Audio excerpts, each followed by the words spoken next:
Welcome to the SHT podcast. This podcast is created by superhumans, for superhumans, and anyone else who wants to look, feel, and perform like a freaking badass. Your holistic health journey starts here. Rediscover how we... Yeah! Paul, sit your ass down.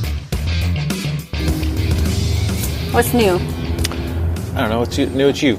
I just got my car washed for the first time in like 6 months. That's pretty much it. Just got my Jeep serviced. Car stuff.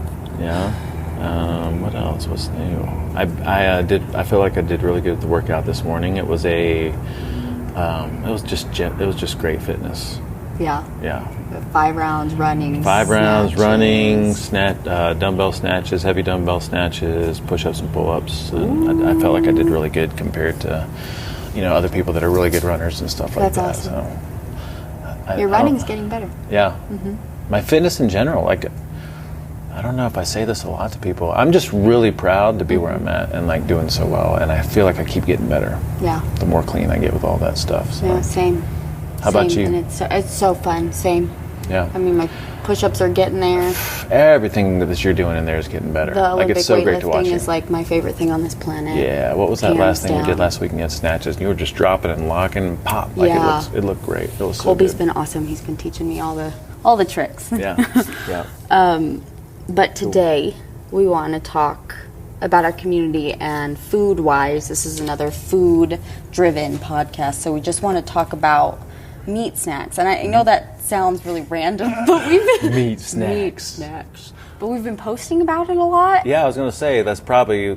I mean, we've gotten some questions. Right. And I was thinking earlier, like, why did I call it meat snacks versus other snacks? But it's it's because I see such a value in meat, especially these non-perishable versions of it, because I just think it's an ideal snack. So anyway. But then I questioned why we were calling it snacks. Yeah. Because, I mean, Yeah. my first question for you is, our community's we don't snack. You Yeah. know? I mean, Yeah. of course, when you start off with the real foodie progression, have some snacks. If you're feeling hungry, don't be too hard on yourselves. I mean, that's what we're there for.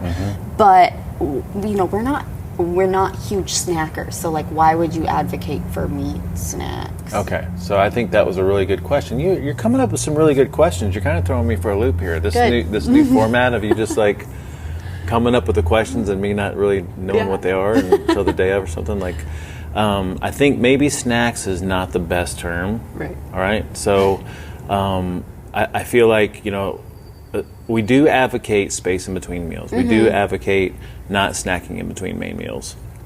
But that doesn't mean that some of our main meals don't just look like snacks because they're small. Right. So I feel like maybe snacks because they're wrapped in little packages, individual servings or something like that. But like you mentioned just a second ago, we're all about making this work in a modern lifestyle, practicing love and kindness to ourselves. And so if you have to break, if you have to have a snack, these would be very appropriate because they're very nutrient dense and very satiating, and they're not going to disrupt our little self-sufficiency concept, and a little bit more ideal than other stuff.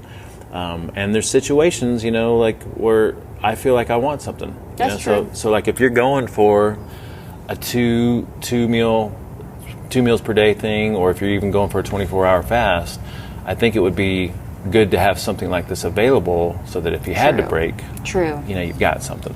So because you could be around that lunch hour and then all of a sudden you find yourself at a grocery store and you're hungry. Exactly. But if you got one of these in your purse or in your car or in your backpack, then that I think that's a better choice than some of the other things that might be available if you're like in a pinch and you're like hangry and just need something, emergency situation.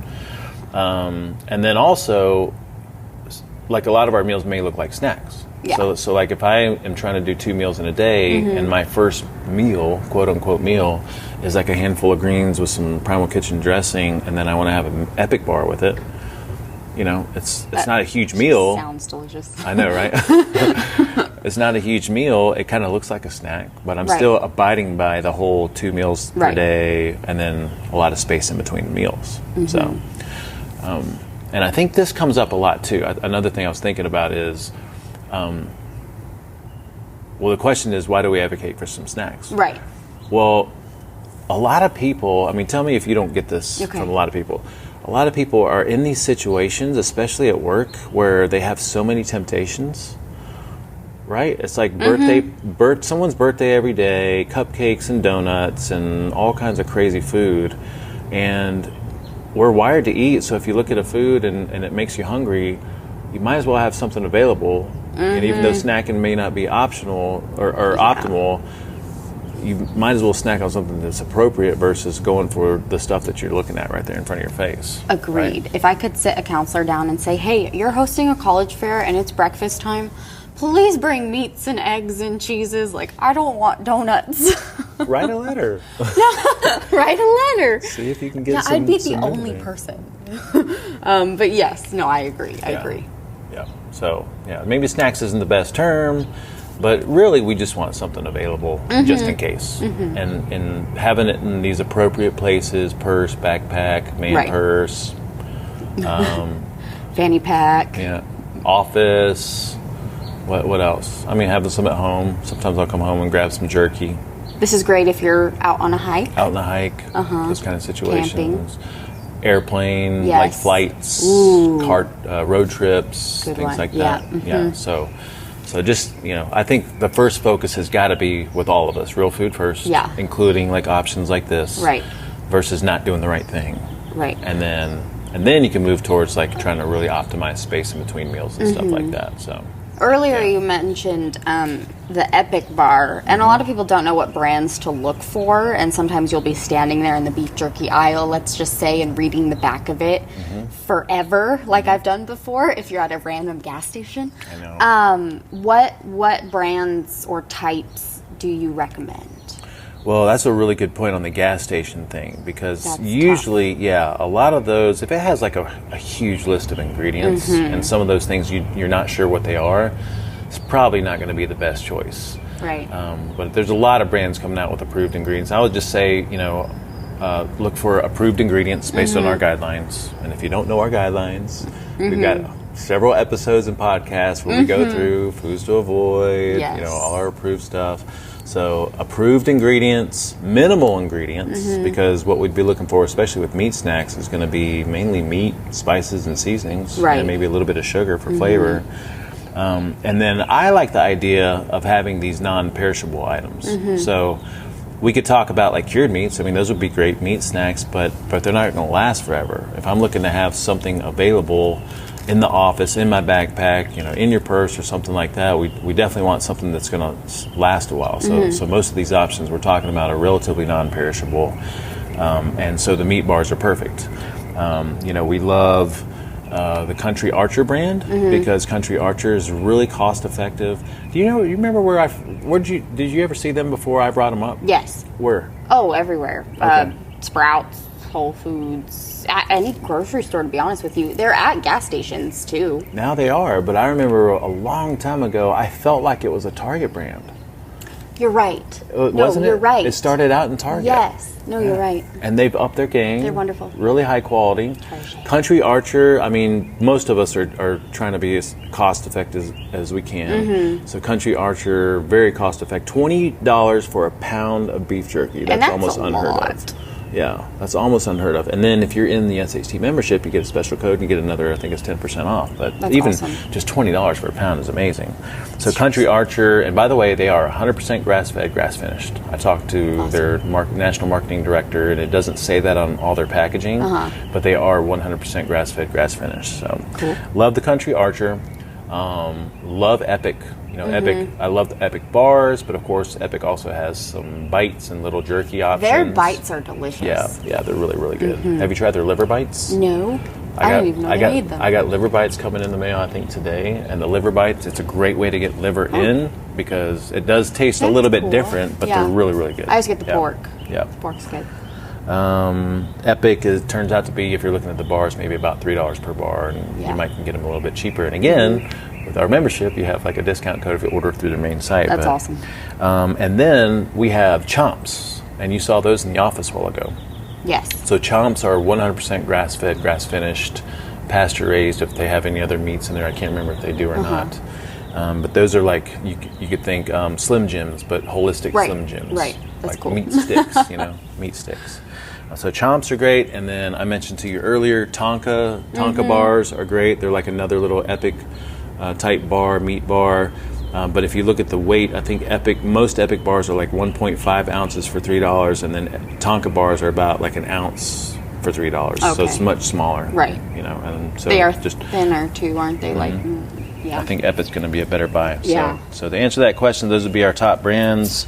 We're looking to be cost effective. I just Right. don't think there's anything better than Country Archer options. So That's true. Yeah. And even if you do think that's a little pricier, guys, like, your health is more important. Like, Yeah. get the better option. yeah, and you're not eating these all the time. No, I mean, if you can afford to eat like 10 Epic bars in a day, good for you. But I mean, Right, I most of definitely it's, can't. Yeah, it's rare. Yeah. So it's very rare. But it is nice to have it available. Like I like having it in the office in mid-afternoon if I have a little bit of a crash.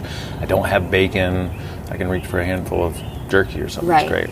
Would you say that this, would you say like a meat snack would be something you could eat throughout the day, or should this be something that's at night, or like how would you plan out eating a meat snack during your I think day? any time of day is going to be Any fine. time of day? Yeah, any Okay, time of day cool, is going to cool. be fine. Just it's like one of these just in case things. Right. Or maybe you're planning it with a meal. I'm having a salad with an Epic bar, or a salad with a handful of beef jerky, or something like that. But as far as like optimal time to eat it, I would consider it like meat, so you can have it pretty much anytime you want. Okay, awesome. Good And question. then, what ingredients within these meat snacks should we avoid? Because I know a lot of them do have like sugar in them, so what do you say about that? All right, so the obvious things to avoid are going to be the artificial sweeteners and then the toxic oils, like all the oils that we cover in our foods to avoid episode, like the soybean oil, vegetable oils, sunflower, safflower oil. And you will find those oils in some of those cheaper brands, gas station versions. So those would be the absolutes. And then from a sugar standpoint, high fructose corn syrup or corn syrup. Also something to be aware of, and this is in general with any food product. If you see something that says sugar and it's not specifically listed as cane sugar, then guaranteed it's going to be genetically modified beet sugar. Got it. All right, so avoid artificial sweeteners, toxic oils, high fructose corn syrup, and anything that's labeled as just sugar versus cane sugar or molasses or something like that. But beyond that, to answer the whole sugar question, I would say we're not anti-sugar. We're not low carbers. A lot of the beef jerkies and meat bars are very similar to like the cured meats situation. Right. They use sugar as an ingredient, and you will see sugar on the label, and you will see a few grams of sugar in a serving. I just don't see that being a problem when it comes to eating meat. Okay. It's like having some meat with a little bit of some barbecue sauce on it or something like that. I just don't see it being that big of a deal. So, Right. Yeah.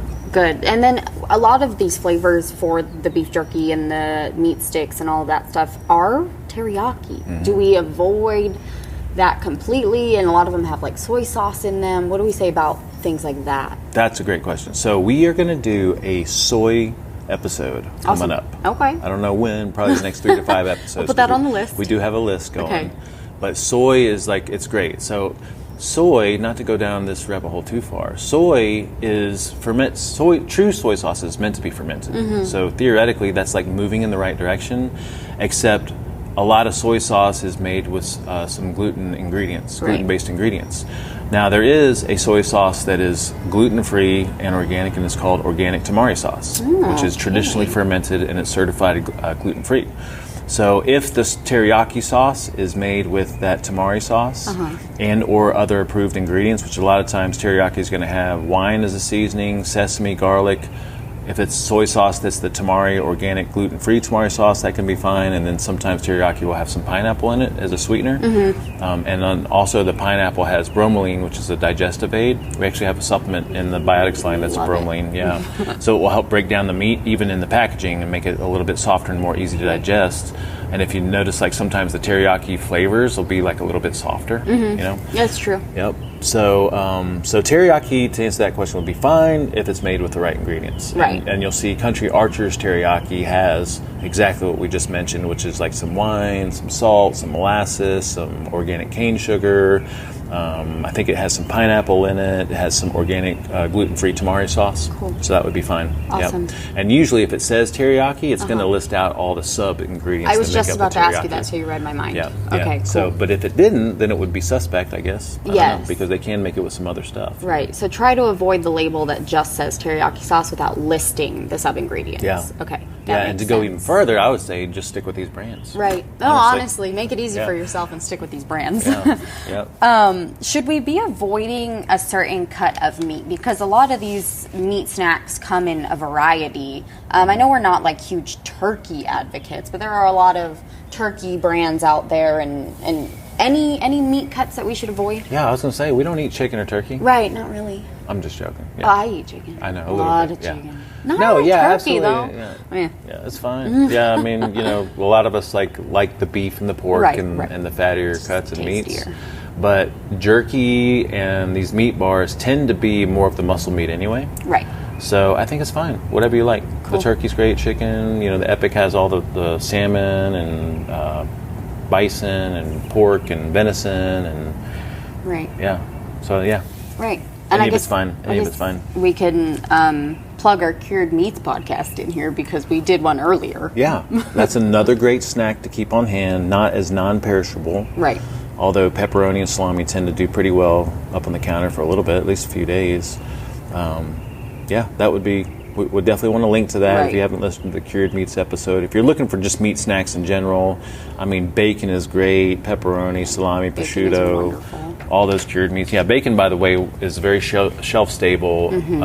I would say a lot of times we go on these camping and hiking trips, I'll put it in a Ziploc bag and leave it in my backpack all weekend, and I've never gotten sick off of bacon going bad. It's almost like it's impossible.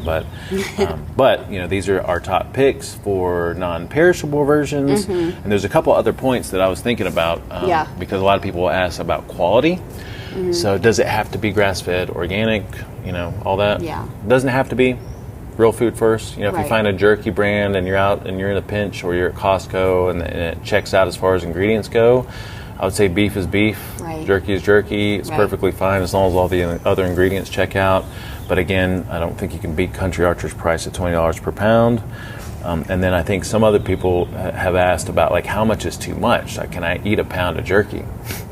I mean, you physically can. You can. For sure. I might have. Yeah. I think you run into an affordability issue there. Yeah.